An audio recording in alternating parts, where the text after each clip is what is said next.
In the last few episodes of the podcast, I have been speaking to archaeologists and makers who study, rethink and question waste materials and waste practices. The question lingers in my mind, what is waste really? And how can we as makers practically challenge waste practices too? One place in London aims to support local makers with just that. Hidden behind a colourful facade on a small estate in South London, you can find a treasure trove of carefully reviewed, sorted and organised waste materials. The Work and Play Scrapstore and its team of passionate volunteers enables artists, makers and those working in other fields where scrap materials could be used creatively to come and be inspired. From discarded famous costumes to offcuts of wood, textiles, plastics and much, much more. The Work and Play Scrapstore is a place anyone with an interest in materials and making could spend hours exploring. To talk to me today about the concept of the store, pondering the materials and objects it holds, and to discuss how anyone can engage and support the cause, I'm joined by Teresa, Anna and John. Welcome all. Yeah, thanks. Yes. So my first question to all of you is if you could each tell me a little bit about yourself, what it is that you do, perhaps even outside of the scrap store, as a sort of introduction. Well, I'm retired, and so once I retired, I was looking for something interesting to do with my time, and beside gardening and other things, I thought I came across the scrap store, and I've been here for about a year and a half now or so, and I really, really enjoy it. It's a really fantastic place to work. The other volunteers are absolutely charming and very funny and great company. And but I have been in the jewellery business for 34 years and working for a very famous company. And so now for me here, jewellery has become an important part of my work. Amazing. I can't wait to hear more about that. I'm Teresa. I've volunteered here nearly 30 years, and it started when I was a member, a user. I was in adult education and came regularly to collect stock. When my course ended, I couldn't bear the thought that I wouldn't come again, and I've been volunteering ever since.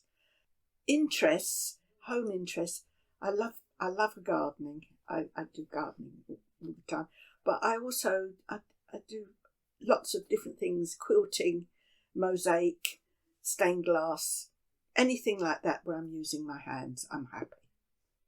So there we go. So this place absolutely suits me. Mm-hmm. Can see the potential in some things. Yeah, and often members seek advice on different things. So I'm Anna, and like John, I've been here about a year and a half, maybe 2 years.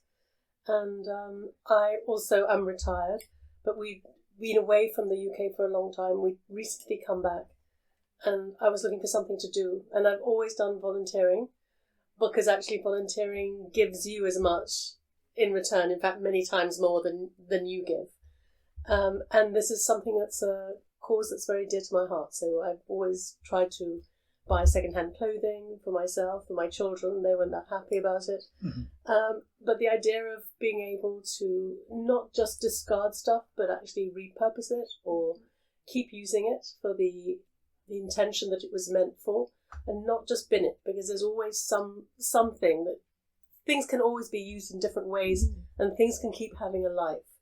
And so when I found the scrap store, it was like magic, because I understood it completely, and it just feels very natural to be here and to want to help things along and spread the word. We are located in the Work and Play Scrapstore in South London. What is a scrap store? So if you've never visited one, what is the concept behind the scrap store? How does it work? It's to save the waste. So many companies have got waste. For instance, we've got waste, a baby's garment, and it's produced beautifully. It absolutely. We all thought, wow, but because of the neckline, they were all condemned. There was something wrong with the neckline, so we've got to take it apart. We mustn't put it out. We undertake to do that. We keep to our word. But the zip is good. The wadding is good. So there's an example. That would be in landfill. But we put a bit of work into it, and it goes out to the members. I think that's the thing, is that volunteers here perpetually are tidying up, sorting out, putting like with like, and presenting things that wouldn't be very nice if they were in a heap on the ground as nicely as possible. And then people will come through, our members will come through and see the potential in something because it's presented nicely, and we respect everything that is donated, and I think it shows by the way the shop is laid out. The way it's laid out and sorted and presented. Yeah. That's what we do, sort and tidy. Even our fabric colour, even the bottle tops colour coded. And we've got a shelf with all little bits, and the only way we could think to display it was colour code it all. So it's all mixed up, but that's the red, that's the yellow.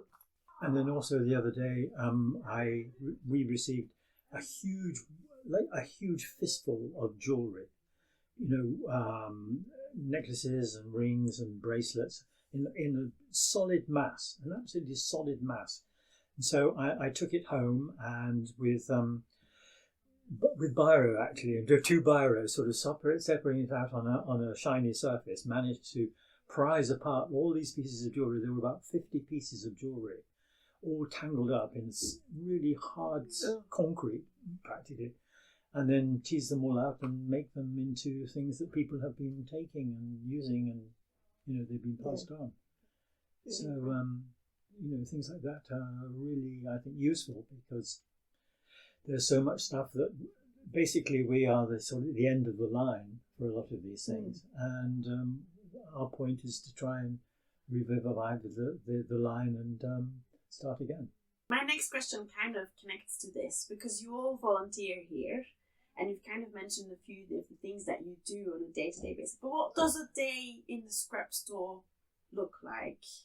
And why did you decide that this is definitely the sort of place that you want to donate your time for 30 years, for ever since you walked in here? What is it that you think makes this place so really special? I think John sort of addressed it. Yes, it's the volunteers. The other volunteers. We're all a team, all doing different sorting jobs and filling the shelves. But it's the social side, Yeah, I think we all believe in what we're doing. Yes. Because otherwise, who would be in an underground bunker in summer? But other than that, it's because when we come here, we can have a really good laugh while doing something that's beneficial, we think, for the community and for the environment.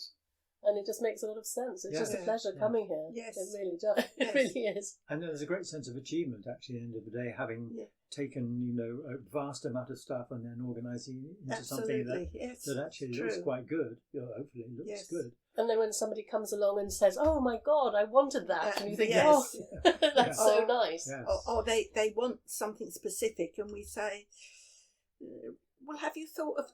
"Oh yes, okay."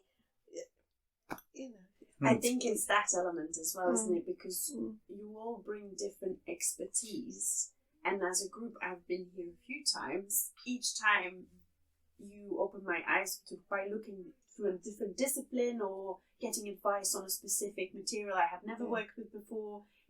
That is also quite special. Well, Anna is into little metal bits. She's inspired with little metal bits and has made this peculiar shape with rods and screws. Said, look what you can make. And I said, yes, lovely. But there you are, it turns her on, doesn't it? And Teresa sews and I can't sew for anything. But it's just nice.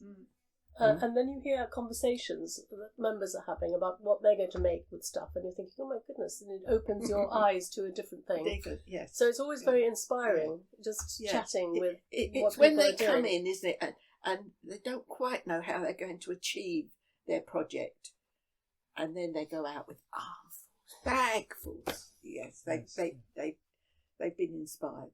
Yes. At Christmas time, we have a secret Santa, and each person is chosen, secretly chosen. And then for the person I had chosen, I made a crown out of bits from the scrap store with things all the like rubbish. Yeah, they gave you all the rubbish. All the rubbish, bits of pencil. Sprayed gold, so it had that I sprayed it all gold, and I put lights in it, so it lit up at night, and it was quite successful. But it was all she fun. loved it. Yeah, she enjoyed it, didn't she? Yes, can be very, very creative in a place like this. Mm-hmm, exactly. And if you're a member as well, because the stuff, once you're a member, is free, then you don't have that limitation of going into a shop and finding things to be so expensive that you can't afford what you would like to do. Yes. So here, it's free already. You've paid your membership. You don't have to pay any more. Yeah. And you can experiment in a way that perhaps might not be available to you if you were paying for the things individually in a shop. Yes, because there are items here that if you were to buy them new, they'd be incredibly expensive. Yes. So it is quite a remarkable idea that they are classed waste somewhere. Because Yes, they'd be rotting in landfill. We have one supplier. They're a very high class soft furnishing company. We collect their waste once a month at the end of the month. You couldn't afford it. It's it's £100 a metre, this stuff. And it's such good quality. It really is, yeah. So even though the idea feels very current, it feels like it's becoming more and more prevalent to think this way. But I think that every borough in London should have a scrap store. But they don't. And nationally, there's only about 50 odd scrap stores throughout the country, and more closed than open because it's so expensive. Can you imagine the cost of the rent for this place? When this started, which was in 1986, it was 2 youth workers in Wandsworth. Now there were 3 other scrap stores. There was one in Brent, one in Hackney, and one in Lewisham. But if you're living in Battersea, within the hours of the working day, how could you manage to get to one of those 3? So they decided that Wandsworth would be the perfect base to join up the circle of scrap stores in London. That's how they started. They got some grants together and like-minded people. They advertised in the local libraries, and a steering committee was formed. But they had no worker. So they had to hold down regular jobs and get the scrap store open and running, which they did. And it took 86 till 1992 before they got a part-time worker, got the grant to pay for this part-time worker. I take my hat off to them because the amount of work, it was unbelievable. They bought a van, they went out collecting, they found premises. Our first premises was behind Tooting Broadway in an old convent. And then that was developed, so then they had to move to Battersea, and they it was pulling them up with their bootstraps sort of thing. And then we went to the back of a playground in Tooting in porter cabins. We've always had porter cabins. We shared it with rain and foxes and things. And then we were told we would have to move because the site was closing, and we trudged the streets looking at places that had been suggested to us. One was on the 3rd floor. No way! Can you imagine all this, going up the stairs with all this? And then we heard about this place, and it was brick built. Wasn't a porter cabin. It was brick built, but we do have some leaks. But never mind, we don't have foxes anymore. So there's no smell like that. Yeah. So that's how it came about. And now there's just us and the Hackney scrap store in London. The other 2 don't exist. It's very difficult to keep it going because you've got to research and get suppliers. Then you need the members, and you've got to balance that. You can't have too many supplies and not enough members, or vice versa. It's just got to go ahead just right. Because it's a not-for-profit organisation, so That's you right. want to balance. That's right. We're a registered charity, but we don't have a van, so people have to bring it to us. Yes, or we will collect. If it's, say, Auntie Gladys has died, unfortunately, and they need to clear the garage, and if the materials are suitable for us, then we will go and collect. Yes. I think should be done to have more scrap stores or more initiatives like this. Do you know when Sadiq Khan was our member for Tooting, member of Parliament for Tooting, he came here, he helped us find premises, and he came here. And when he became Mayor of London, we thought, great, he's as far as I know, he's not mentioned it. It's probably forgotten us because it's not a priority for some reason. Why not? Why aren't scrap stores a priority? It's wonderful, isn't it? It should be. I mean, when you consider how much stuff comes here, yes, to this one tiny organisation Yes. with just a very small membership, relatively speaking, and you think that what percentage of the total waste we represent, it's tiny. Yes. And you could cry thinking about whatever else is going straight into the ground. Into rubbish, yes. And it would be such a useful resource. And a lot of the people, schools use us. The art budgets for most schools now are not very high. But because they're members here, then they can take what they need for their school plays. They can, outfit the children, paint the backgrounds, make the props. And costumes. The costumes. Much more imaginatively than if they had, a brochure that they could buy from. Or a bit of sheeting, it can have colour. Just been given a donation, I think it's Costa Coffee. It's the bags that their coffee beans come in, so they're beautiful. Thick plastic, but silver, with just their name on it. But you could open those up and you could weave those into anything. Yes, You could, yes. sew them into costumes. They're just fantastic. And fortunately, they've given them to us, so we have them. But I imagine how many bags they get through as an organisation in a year. We probably have, several hundred bags here. Yeah. One of our volunteers travels up to, I think, Covent Garden, simply because she's found this shop that tie their produce, their items, with tape, which they were throwing away. And it's a lovely colour, this tape. It's green, it's cotton. Yes, and it's lime cotton, green. and it's quite. And we use it now. She goes and collects bagfuls of it, and just thrown away. Why? Yeah. But the point is, with these scrap stores, a lot of them have found they've got child or children in their title, in their name, because they're more likely to get grants. We're not for profit, but you've still got to have running costs, haven't you, to pay the electricity and hire a van when you need it.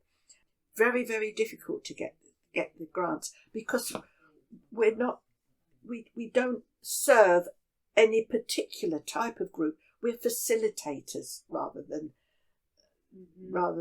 can say yes, we serve disabled children or anything like that. So. You're always a link in a larger sort of very important link for that matter. We're sort of a holding pen for stuff. But it's not recognised for some reason. Yes. Yeah. I think it'll change. I mean, things are improving. Yes, we're very because it's fortunate. not. With Wandsworth Council, we've they've understood over the years and keep us going. Yes, very fortunate. But in relation specifically to jewellery, because we get all sorts of stuff, different kinds of material, of course, or fashion styles, because there's such a we have maybe 100 watches here of different types, covered in diamonds and that sort of thing, and of course they don't work, but then they can be used in not just as watches, but all kinds of different ways. So I think a closeness between you and our stock here, or our contributions, then would be really, really valuable. when you transform a piece of material into a piece of jewelry, it automatically has a status connected to it, a sort of, and materials are valued in this context. And I think to use the medium of jewelry for that way, to put something on your body, to wear it with you all day, and I think the scrap store lends itself very well to that, actually. Yes. Yeah, sometimes lovely things come into the scrap store just as they are. Oh, do you know, I've lost it. What? No, I haven't. This. Look at this. I love your apron. So this Podcast listeners can't see. It's just a hat pin, but isn't it perfect? It is brilliant. We're looking at a pin that is made out of steel, I imagine. Blackened, I presume, from oxidization. And it is really beautiful. Like a donut shape. I would say a donut. Yes. Donut shape. But Long lovely, pin. beautifully rounded, and it's lovely to touch. Polo mint. So polo mint mint is actually a better description in terms of also slightly large polo mint. Yeah. And one of our volunteers has a beautiful necklace that Thank she you. made out of buttons. We have many, many buttons. Oh yes, Hundreds and Jane. hundreds of buttons.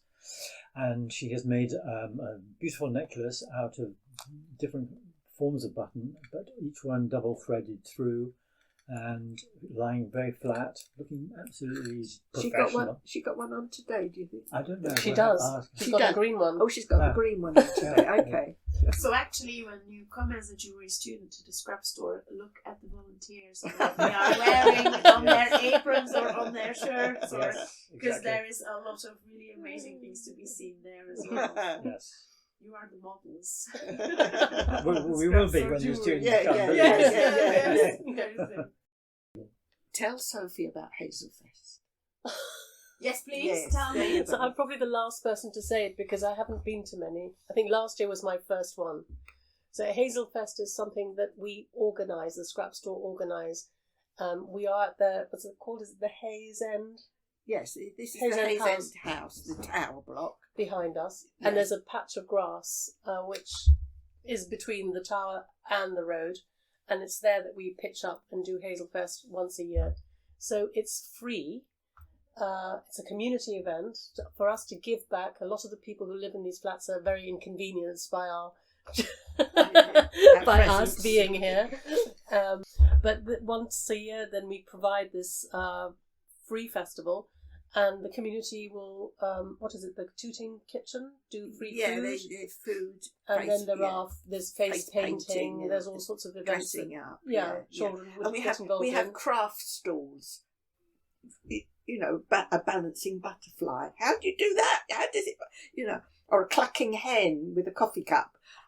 All sorts, swishing trees, and we have There's music, productions and music and drumming. Yes, the Polka Dot Theatre, who Yes, are housed yes. very nearby, so they Yes. come and do an event, And and yes. it's great fun. Yes, so it's all happy and lots of bunting.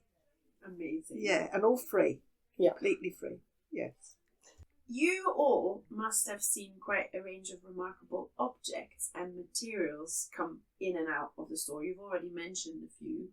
Could you each give me an example of the most memorable object material that you've encountered here? How much and how little did you know about it? And what about it attracted you to it? And where did it go in the end? Do you know who picked it up and what they did with it?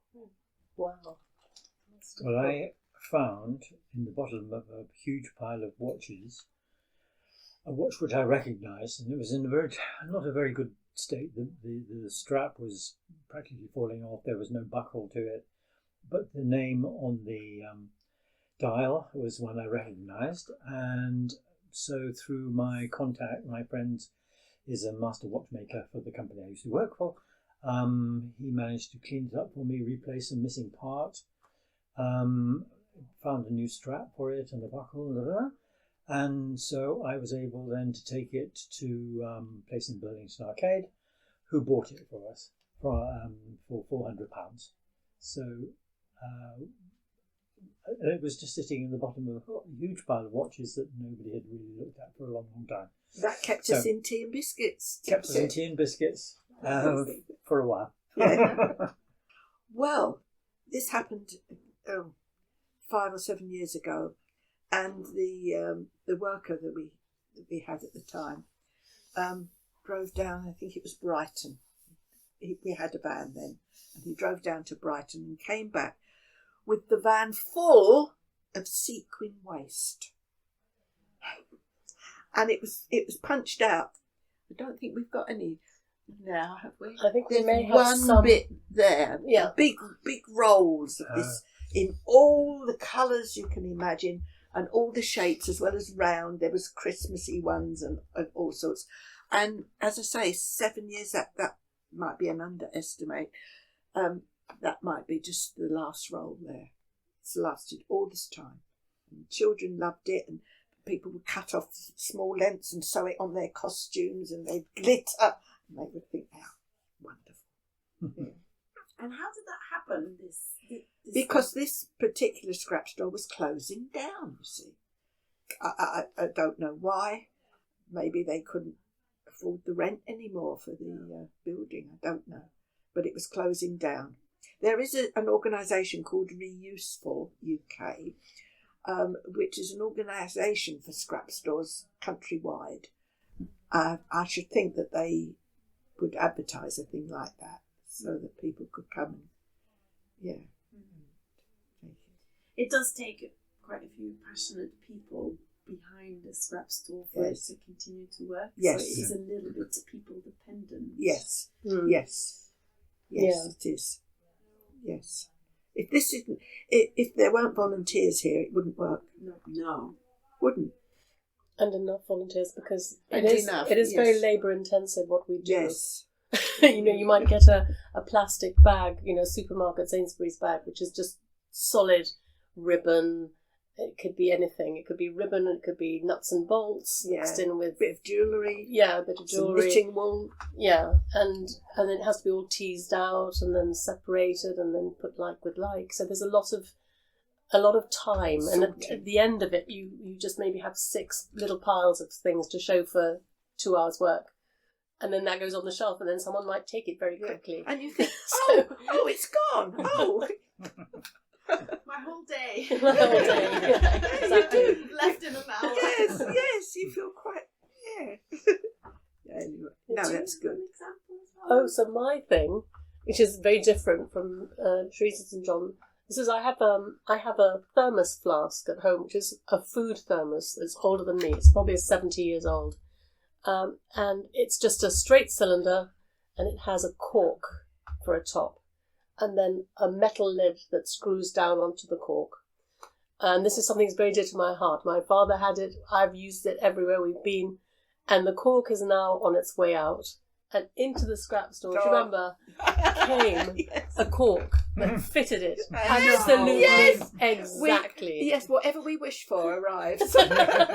So now I have my thermos fully working thanks to the scrap store. I'd love to know what the cork did, what was its story before we got it. But now it's now it's my cork. Yeah. So the scrap store functions because of donations, either by companies or individuals, as you mentioned. But you also must say no to certain things, right? Yeah. What are the criteria for what makes it into the scrap store and what you say no to?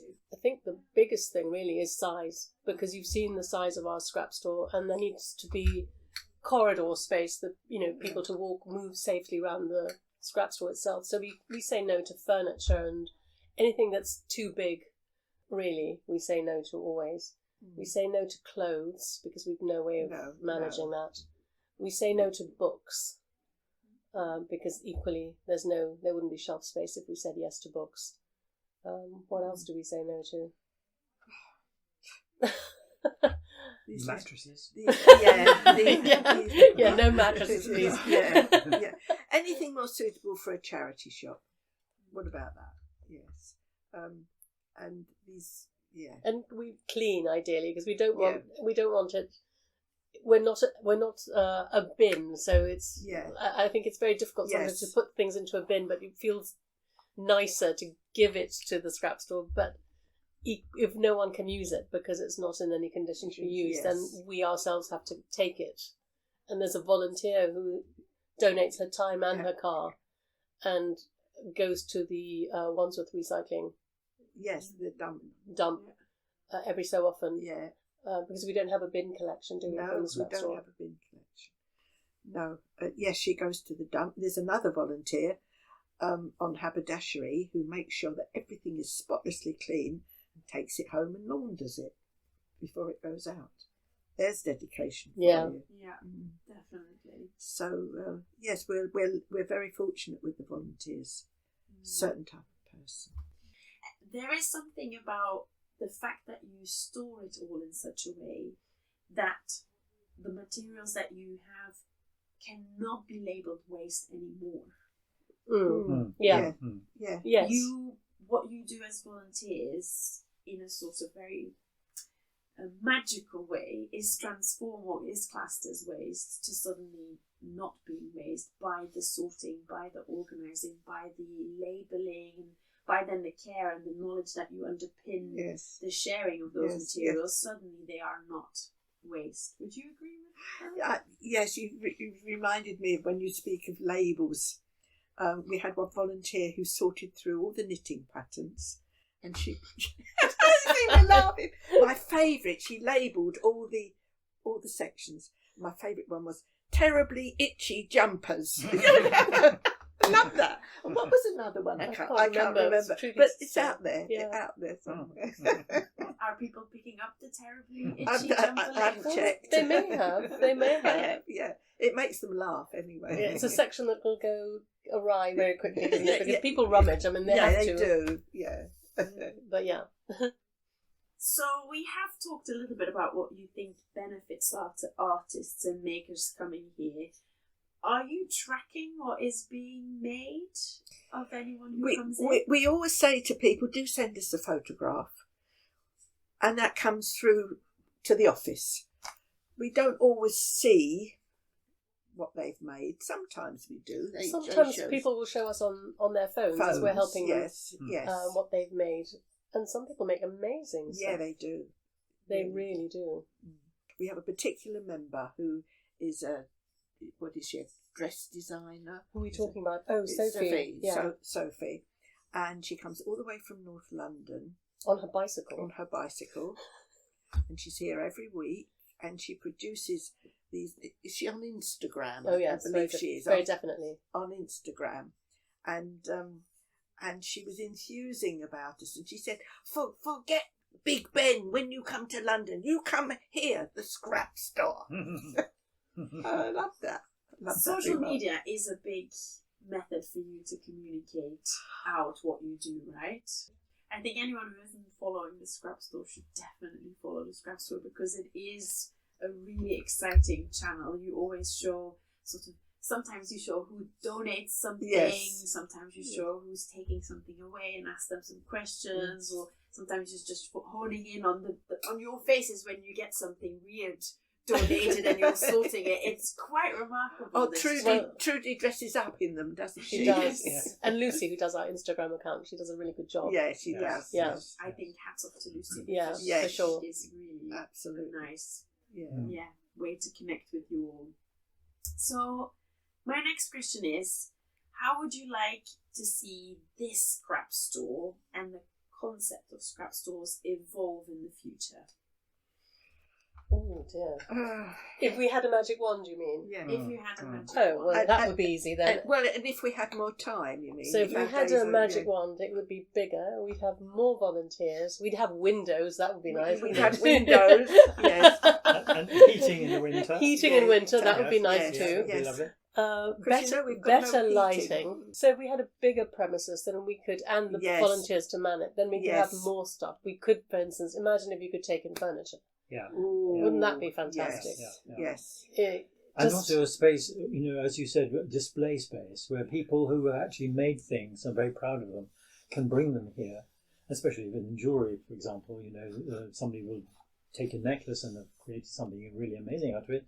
Then we would have a space where people can, members can come and look and see, wow, that's really fantastic. I'll try and do something like that myself. That sort of thing. Another magic wand moment is we'd have tools, wouldn't we? Tools, yes. We could maybe have tools so that people could either use them here to make their stuff, or maybe we could have as a lending library, a library of things for tools as well. Instead of the rusty bits that we've got at the moment. Yeah. That would be so good. Yeah. That would be remarkable as well. And you could have like knowledge of the tool travelling with it. So if you've used it for something, that could be written in a little backstory. The person who uses it next could read, you've used But this you see, tool where for do you this find a purpose. building big enough? But we definitely need more scrap stores. That's for sure. Yes, we do. So maybe we need local government to be more sympathetic to the concept to make it easier, and so that whoever's setting it up doesn't have to jump so many hurdles to achieve it. Yes, and the money to pay for full-time workers. Yeah. You've got quite a few really exciting donators. Some of them you are not allowed to share who they are. Well, some of them ask not to be named. Yes. And others, I don't know. Some of them like the labels removed if they've got their name on it. Why is that? I don't know. Do you know? No, I don't know. Maybe because they think if they were giving us something for free that they might be charging in their shop for. Yes, perhaps that maybe might it's that. Be problematic for the people paying. But we honour it. Whatever they want, we honour them.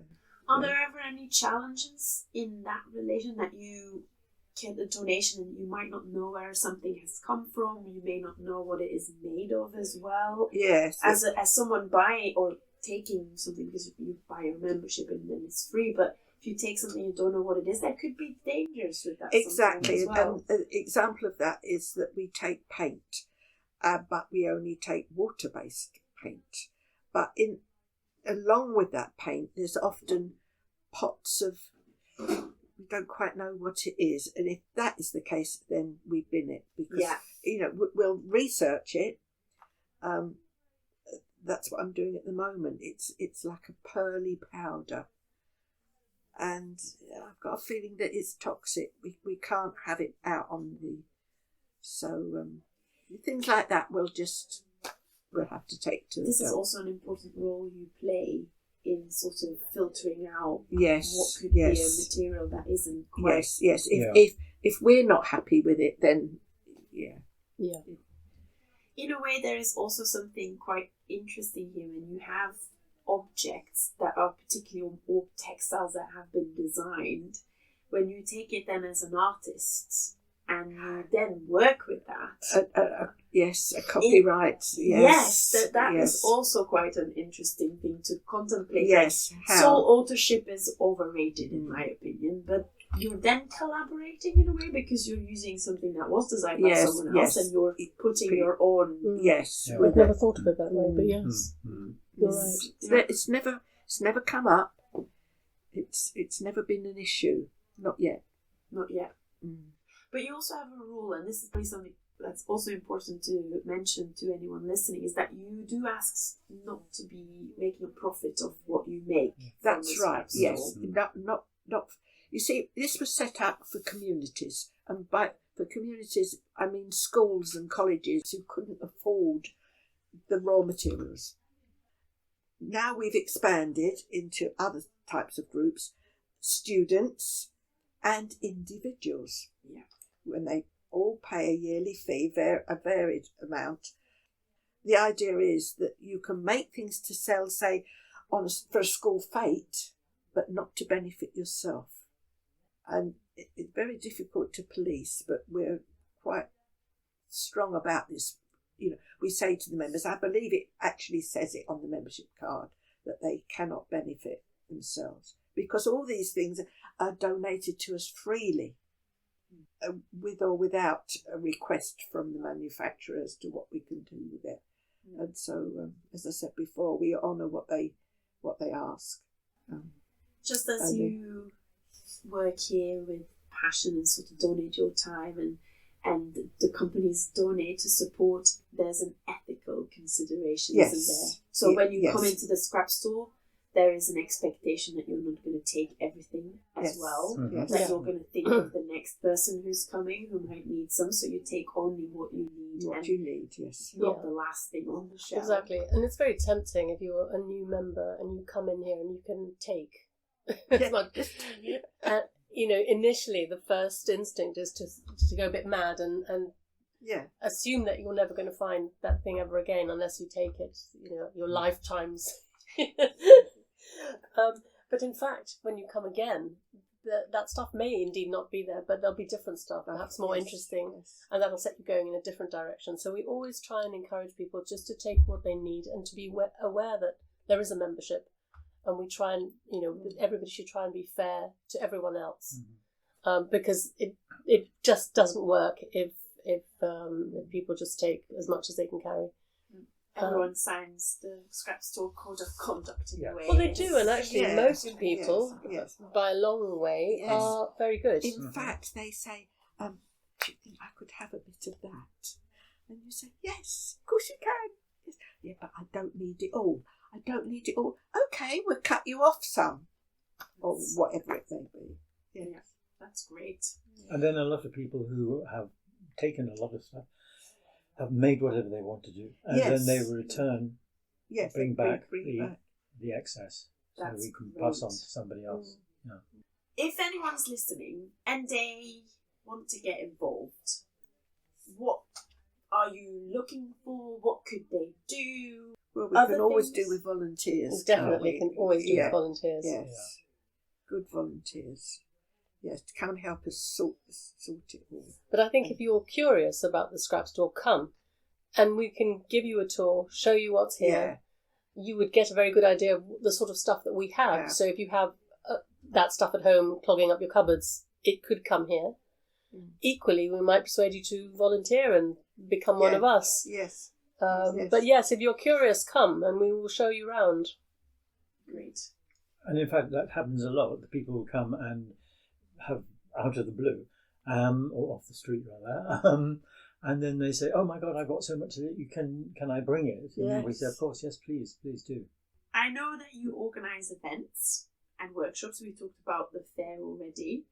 Is there anything that you're currently working on that you can already share that people could look forward to? Well, just the Hazel Fest at the moment. That will be at the end of next month. That's what we're gearing up to. Last What was the weekend, thing John did? Yes, last you weekend did. we did a thing called the Eco Fair in Wandsworth Wandsworth. Park, and it was an enormous event actually, with people like the Woodland Trust and lots of organisations that are based on ecology, and there was a plant stall and from Battersea Park, a charity plants place, and it was very packed. Lots of kids, had a pony ride, and we took things to sell and to introduce people to the scrap store and hand them forms and so on and so forth. Big success.